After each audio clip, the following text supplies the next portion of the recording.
Hi everyone, David Aragona and Mike Beer here taking a look at the feature race on Saturday at Oaklawn Park. It is the Grade 1 Arkansas Derby, race 13 on a stakes-packed 14 race card in Arkansas. Before we get into the handicapping of this race, do be aware that we still got this Road to the Derby package going on. You can get PPs for all of these preps leading right on up to the Derby and Oaks cards. Full cards are included in this package. You can get clock reports, betting strategies, and more. Find out information about that at shop.drf.com. Well, Mike, we've got 9 runners entered for this Arkansas Derby, and didn't come up as deep as some of these final round preps can at times. And I think that's a reason why Bob Baffert has elected to try to get the points that he needs with the number 9 Cornucopian, who has been installed as the 7-5 morning line favorite, despite the fact that he's only got one 6-furlong sprint victory under his belt. Yeah, we'll see. He's got a lot working against him, I guess. But again, we've talked about it before, David. This is a 3-year-old crop that's waiting sort of for horses to sort of jump forward and throw their hat in the ring as far as Derby contention goes. And maybe Cornucopian can be one of those. He was certainly impressive the only time we saw him. Yeah, Cornucopian has a lot to prove in this race, but certainly the upside appears to be great based on what he did in his first start. Some of the other top players in this race are obviously the number 8 Cole Battle, the winner of the Rebel, as well as Sandman, who's been knocking on the door in these prep races. But they're the 3 main protagonists, and there are some horses in this race that are going to get dismissed at much bigger prices, as you can see from the morning line. To get a sense of where these horses might be placed in the early stages of this race, let's take a look at the Timeform US Pace Projector. And Mike, I think that this is key for Cornucopian because he is a horse that showed a lot of early speed on debut and certainly is quick enough to make the front in this race. But the fact that he drew the far outside post, 9 of 9, it's going to give John Velasquez some options about how aggressive he needs to be heading into that clubhouse turn, because Speed King is a horse that does have plenty of early speed, and you would imagine his connections are going to look to get back to those front-running tactics that have served him well in the past. Got to believe that the Speed King's connections do want him to be right up there, if not on the lead, then right up close. I guess Cornucopian's the key, though. It's all about how Johnny V decides to play it here. You get the idea anyway, just from watching his debut, that if he decides that he wants the lead, he will clear this field from the outside post. Certainly will, and we'll see if breaking outside they want to rate him off another horse. Sometimes that's a good learning experience, and he only has this one opportunity for a learning experience before a potential start in the Kentucky Derby. Let's go through this field in post position order, beginning with the number 1 Brereton's Baytown, who's going to be a big price in this race. He was quite a big price last time in the Rebel, going off at 188 to 1, and did beat a few horses home that day, Mike, but I think that was a function of the way that the Rebel just completely fell apart in the late stages, that he was clunking along to pass a few very tired rivals at the end.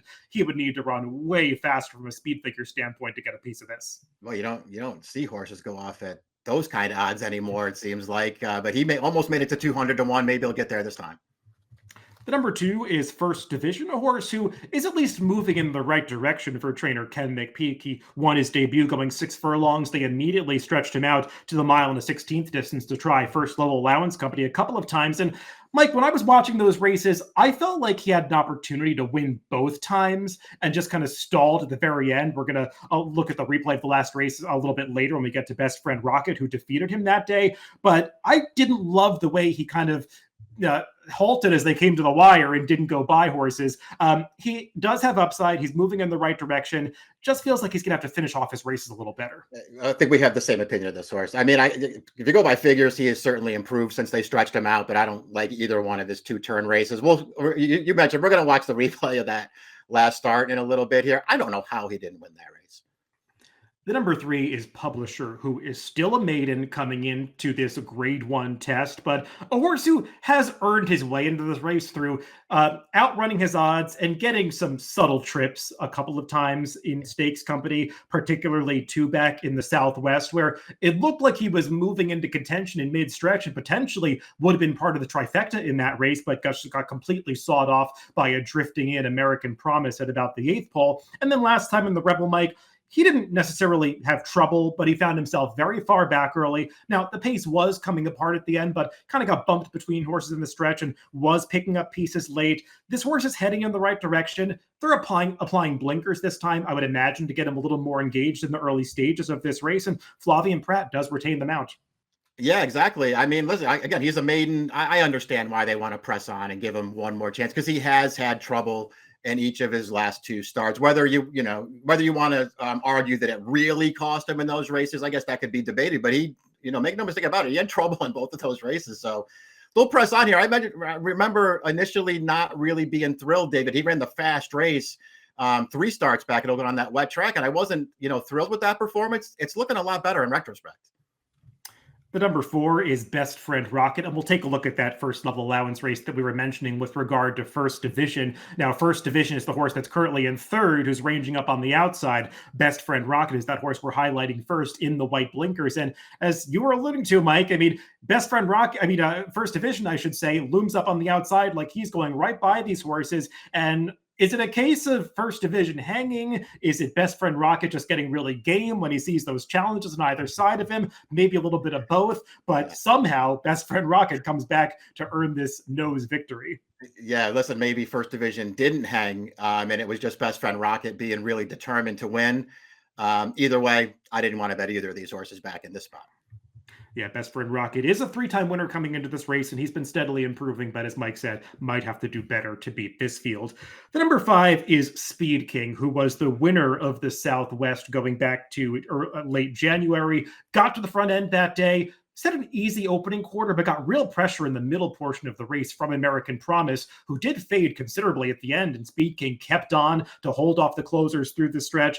Now, Mike, they came back in the Rebel last time, and there was a lot of speed signed on in that race, and it kind of seemed like the connections got it in their heads that they were going to find out if Speed King could rate that day. Well, they got the answer. He can't rate, and he also just couldn't deal with a much faster pace that took its toll on a lot of horses that were chasing Matakin Road in that Rebel. I'm willing to generally give horses excuses for races like that. And when I go back to look at the Southwest, if he can get another kind of trip where he's able to get comfortable towards the front end, if Cornucopian doesn't apply that much pressure, maybe he can rebound in this spot. Yeah, that's a really fair way to look at this horse, because I agree with you. Trying to rate last time, it was pretty much a disaster. That was not a really good performance. He should be out of there running this time. And then I guess we'll just see what Cornucopian decides to do, because I guess that's the whole key to this thing. He can win here, and he's probably going to be a fair price. I still don't love the Southwest, David. That's the one thing that really holds me back. Even though he got the job done there that day, I didn't really love that race or his performance necessarily. And I have some real questions about more distance for this horse. The more distance they throw at him, the less I like him. I have some questions too, but the Southwest was a race that was falling apart at the end, and he just stayed on through the wire and did gallop out well that day, so we'll see if the distance does work for him. The number 6 is Sandman, who was picking up pieces in that Southwest that we just talked about after having a disastrous start. I think we showed the replay. We did our preview of the Rebel. He just basically went to his knees coming out of the gate and then had to pick himself up, make a mid-race move, and was finishing on at the end, but maybe stalled a little bit right at the finish as Speed King was able to hold on. Came back in the Rebel last time, Mike, and once again, got pace to close into, had to encounter some traffic on the far turn, though I thought he did a pretty good job of extricating himself at the quarter pole and made that clear run down the center of the racetrack, just couldn't quite get to the leaders. He is a horse that generally leaves himself a lot to do in the stretch of his races, and we'll see if he gets the pace that he needs to close into in this Arkansas Derby. Yeah, exactly. That was the real issue for him last time in the Rebel, David, too. I know that pace was obviously faster for him, so that's a good thing, but he just got way too far away in that spot and left himself with too much to do in the stretch. He finished up well once again. That's what he does in his races. He's got a really good finish, but he needs to be within range of these leaders when this field comes into the stretch here, or else he's just not going to get there. He's got talent. He can win this race. He's a horse that you sort of you never want to dismiss him in races like this, but he needs a trip. We should note that Jose Ortiz is taking over as jockey for Sandman in this race. We'll see if he can work out a better trip for this gray son of Tappet. The number 7 is Monet's Magic, a horse who tried the Southwest last time, Mike, and he was not disgraced in that spot. He was chasing the pace early, but you kind of see in his running line the way the pace of that race really heated up on the backstretch as the gap between the top 2 and the rest of the field just really kind of increased. And once others started to make their moves around the far turn, he couldn't really go with it, though he did encounter some minor trouble at that point. and just kind of stayed on at one pace through the stretch. He is a horse that appears to be steadily improving, but he would need to take a pretty significant step forward to beat this field. Yeah, I agree. I mean, there was a point in that Southwest sort of midway on that final turn where he got caught behind a horse who was stopping and, shuffled a little bit. But once he got clear on the stretch, I just didn't really feel like he finished that hard. So we'll just see if he can sort of move forward once again. I guess the good news for him is, he has shown that he can sit and rally into a good pace, but he can also keep a little bit closer than some of the others if this pace doesn't get that fast. So maybe he just gets another really good trip here at a good price. The number 8 Cole Battle is kind of turning into the feel-good story of this Kentucky Derby trail, taking his trainer Lonnie Briley potentially to the Kentucky Derby, connections that really typically wouldn't dream about getting to a race like the Run for the Roses. And he has just been absolutely perfect on the dirt, Mike. They tried turf a couple of times as a 2-year-old, didn't even run that badly on the grass, but since they've switched back to the dirt in his last 4 starts, he has won 4 in a row. We'll take a look at the most recent of those victories in the Grade 2 Rebel. And while I appreciate his versatility and the fact that he just keeps stepping up to the plate and running to the level of his competition to beat them, I can't deny that he's gotten some very good trips in his races, Mike. I mean, you could argue that he got the right pace setup when he beat Speed King, who set some enterprising fractions in the Springboard Mile 3-back. He adapted to set a slow pace before pulling away in the Smarty Jones. And this race that we're taking a look at, there was a big traffic jam on the far turn of the Rebel, and he just used his early tactical speed to get around all of it and get ahead of those horses. And maybe that's a credit to this horse's agility that he's able to get out of trouble like that. You want to give him credit for being able to pull different kinds of trips, but still, I kind of feel like his form is a little exposed now coming into this race. Yeah, exactly. I agree with all that stuff. I mean, listen, you can't deny that there is a reason that he gets good trips in his races, Dave, because you can just put him anywhere and he'll do anything and he'll still run his race. It's pretty rare that you'll see a horse that you can either put on the lead and wire a field or just sort of sit back behind a fat pace and he'll still deliver the same kind of performance. So that's a credit to Cole Battle. He's a good horse. He's still got to develop and get faster than this if he's going to be a factor going forward, though. And as you've already mentioned, his form's exposed now. He was almost 12-1 last time in the Rebel. He's going to be a way shorter price this time.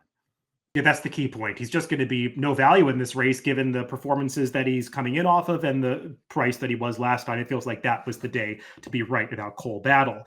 The number 9 is Cornucopian, who in a lot of ways is just the key to this race. Whether or not this horse can show up and show the talent that he did on debut, going 2 turns against Stakes Company, because we'll take a look at the stretch run of that debut race, and he could not have been much more impressive, Mike. He showed good early speed, descended on his pace up front, and when they got into the stretch and he switched over to that right lead, he just finds another gear to run away from this field. And it's not like he's beating a bunch of bums here. I mean, horses have come back out of this race to validate this 101 buyer that was assigned to Cornucopian, and he's finishing up like a horse that was certainly not tired at the end of the 6 furlong race, but still, it's a big ask to stretch all the way out from 3/4 of a mile to now 9 furlongs against Grade 1 level competition. Even if this isn't the toughest or deepest Derby prep that we've ever seen, it's still a big ask of this horse, Mike. And I kind of wonder what your take is on whether or not this is a horse that ultimately is going to want to go this far and just his talents relative to the rest of this field. I think as far as the talent goes, to me, that was the easier call. You never know, obviously. He's going to have to go on and prove it, but he was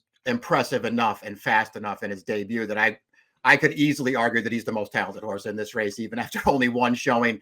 The pedigree is a little bit more of a challenge for me. I mean, he's got enough pedigree, I think, to get, at least this far. This is a Phipps female family, if you go back, and he's a half to a horse who was a Grade 1 winner at 9 furlongs. So we'll see. I mean, I don't know. I just feel like, David, this is the kind of horse, again, that this 3-year-old crop has been waiting. We're waiting for horses like him to sort of jump up and start running in these races. And, we'll see. He's not the kind of horse I'm dying to bet, David, but I think he might have found a pretty good spot here. And there's rightly so been a lot of chatter about this horse leading up to the race ever since the debut, including about his workouts, his workout 2 back on March 17th. He notably outworked Barnes, who was known as one of the better workhorses among the Baffert 3-year-olds heading into that drill. And maybe Barnes is heading in the wrong direction, but I think it's still noteworthy that Cornucopian able to get the better of that one in the morning. When I watch his debut, Mike, the thing that I notice about him is he's got this really quick action to him. He takes a lot of steps during his races, basically another way to put that. And sometimes horses with a very high stride frequency like that are the ones that are more sprint inclined and have trouble stretching out in distance. On the other hand, the way he came home, the fractions he set in the final 8th of a mile would lead you to believe that maybe distance not supposed to be a problem. So we'll see what we get from Cornucopian. Let's get to our picks, Mike, and I think you're going to land on number 9, Cornucopian, who, if he shows his talent going this far, could be putting this rest of the field in for a hurting. Yeah, I'm just going to take him here, David. I'm going to take him on top just based on his talent and just hope that they don't get too clever here and try to rate this horse into submission. We'll see what happens. I sort of filled in behind him with the logical alternatives. I just don't want to bet any of those horses, so I'm not going to pick them. Yeah, and as I was going back through this field and kind of assessing who I thought were the most likely winners, Speed King obviously needs a few things to go right to be successful in this race. But just thinking about it from a value standpoint, who I actually want to bet in this race, Speed King is the one that I can make the argument that a lot of people are going to be jumping off the bandwagon based on the Rebel. I really did like his Southwest. I actually think I like it more than a lot of people in the aftermath of that race. And I wonder if just getting back to front-running tactics is going to allow this horse to show his true talents. And if he's double-digit odds, that's good enough for me. So I put him on top. 5, 6, 9, 8 for me, and 9, 6, 8, 3 for Mike in the Grade 1 Arkansas Derby on Saturday at Oaklawn. Good luck if you're playing the races this weekend.